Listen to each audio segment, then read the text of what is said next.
Ngayon, ang presyo naman ng Redmi Note 14 Pro 5G, merong 17,999, meron ding 18,999, depende sa internal storage. So, ito yung mga specification niya, guys. Curved din yung edge niya, magaan din siya, user-friendly din ito. Ito yung likod niya, ang ganda, guys. This is my favorite color, powdered blue.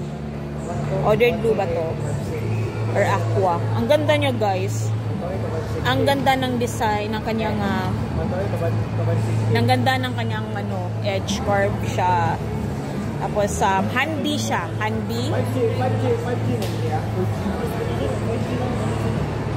guys. Ang gaan niya, guys, very lightweight.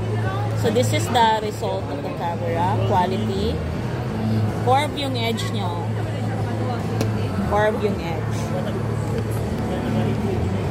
Ito naman yung main.